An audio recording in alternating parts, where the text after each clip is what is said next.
Assalamualaikum warahmatullahi wabarakatuh. Perkenalkan, nama saya Salsabila Rizkyana Putri, NPM 21110007. Kali ini saya akan mempraktekkan konseling dengan pendekatan rasional emotif behavior terapi. Selamat menyaksikan.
Assalamualaikum.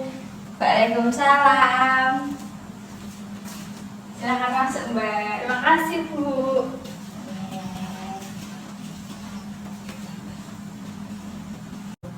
Ngomong-ngomong, saya bicara dengan Mbak siapa ya ini?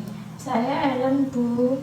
Oh iya, Mbak Ellen. Bagaimana kabarnya hari ini, Mbak? Alhamdulillah baik, Bu. Ibu bagaimana? Alhamdulillah, saya juga baik. Syukur ya kalau begitu.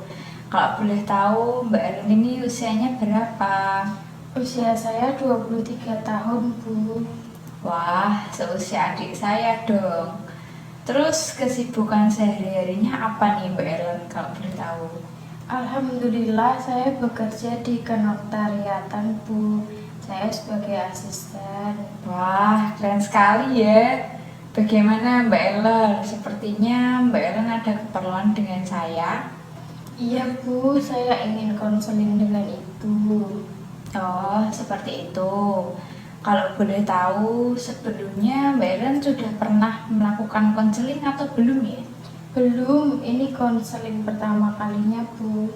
Baiklah, sebelumnya saya jelaskan dulu konseling itu apa. Konseling itu merupakan bantuan profesional yang diberikan konselor kepada konseli. Nah, di sini Mbak Ellen sebagai konselinya. Konseling sendiri itu bertujuan agar konseli mampu memecahkan masalah yang sedang dihadapi. Nah, nanti dalam pelaksanaan konseling, saya harap Mbak Ellen bisa mengungkapkan masalah yang sedang Mbak Ellen hadapi dengan terbuka ya, Mbak. Mbak Ellen tenang saja, segala informasi yang Mbak Ellen berikan ke saya akan terjaga kerahasiaannya. Bagaimana Mbak Ellen, apakah sudah bisa dipahami? Oh, seperti itu ya, Bu. Baik, saya sudah memahami. Baiklah, coba sekarang Mbak Ellen ceritakan apa yang menjadi masalah sehingga Mbak Ellen mendatangi saya untuk konseling. Begini, Bu. 1 minggu yang lalu, saya cekcok dengan suami saya saat berkunjung ke rumah mertua saya. Oh, begitu. Lalu Mbak, Gimana ya, Bu? Saya itu memang tidak terlalu mempunyai hubungan yang baik dengan mertua saya. sebelumnya kalau boleh saya tahu mertua perempuan atau laki-laki ya Mbak? Mertua perempuan, Bu. Oh, begitu. Berarti ibu mertua ya. Kemudian bagaimana Mbak? Alasan saya tidak mempunyai hubungan yang baik dengan ibu mertua karena awalnya saya sering terdistraksi dengan konten-konten yang dibuat oleh beberapa oknum di sosial media. Setelah itu, didukung dengan saya selalu merasa diperlakukan sebagai orang lain saat berada di rumah mertua.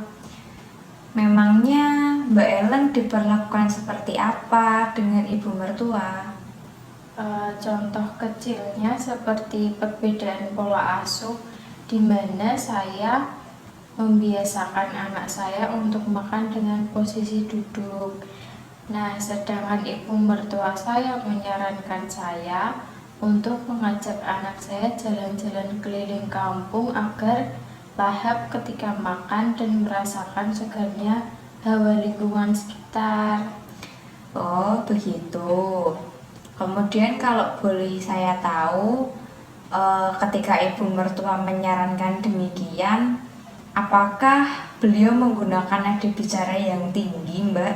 Tidak sih, Bu. Oke, lalu apa yang Mbak Ellen lakukan? Ya, saya kadang menuruti apa yang disarankan ibu mertua. Lalu ketika sudah berganti hari, apakah ibu mertua bersikap seolah-olah tidak menyukai Mbak Ellen? Tidak juga, Bu. Tapi saya selalu takut kalau ibu mertua saya tiba-tiba marah. Mbak Ellen takut kalau ibu mertua tiba-tiba marah karena perbedaan pola asuh, padahal ibu mertua tidak pernah menyarankan sesuatu dengan menggunakan nada bicara yang tinggi. Betul? Betul, Bu. Mbak Ellen, kalau boleh saya tahu, apakah jarak rumah Mbak Ellen dengan ibu mertua berdekatan? Ya lumayan sih, Bu, bisa dibilang berdekatan, tetapi saya sering menghindar apabila menyadari ada ibu mertua.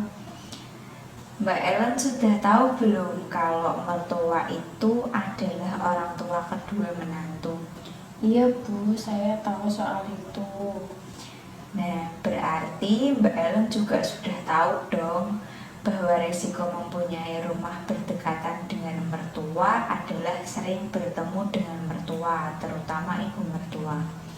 Bukankah di awal Mbak Ellen meminta restu mertua untuk mengizinkan anaknya menjadi suami Mbak Ellen? Iya sih, Bu, tapi pasti ada saja yang membuat saya takut.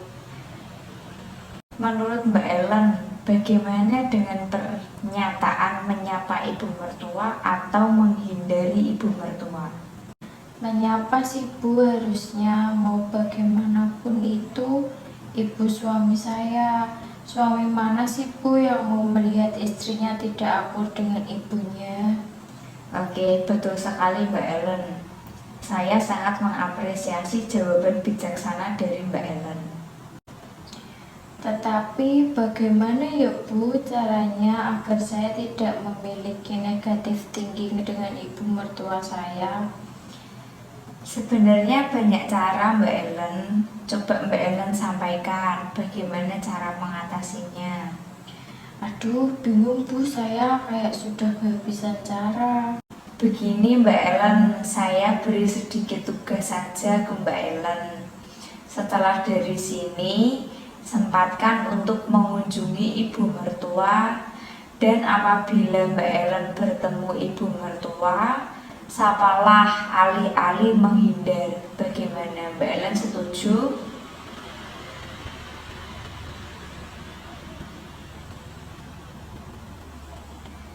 Baik, Bu, saya akan berusaha melakukan tugas dari Ibu.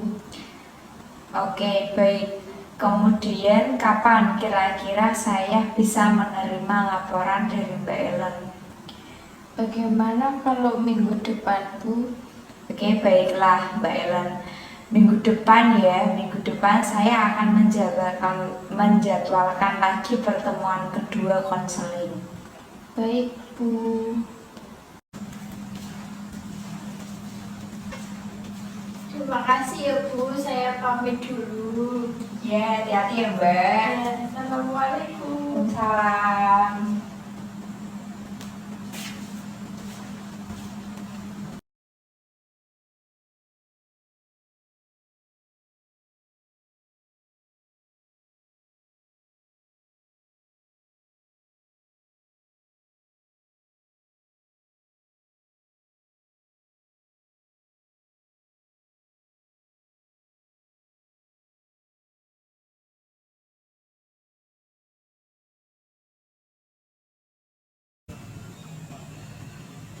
Sekian konseling dengan pendekatan rasional emotif behavior terapi. Terima kasih. Wassalamualaikum warahmatullahi wabarakatuh.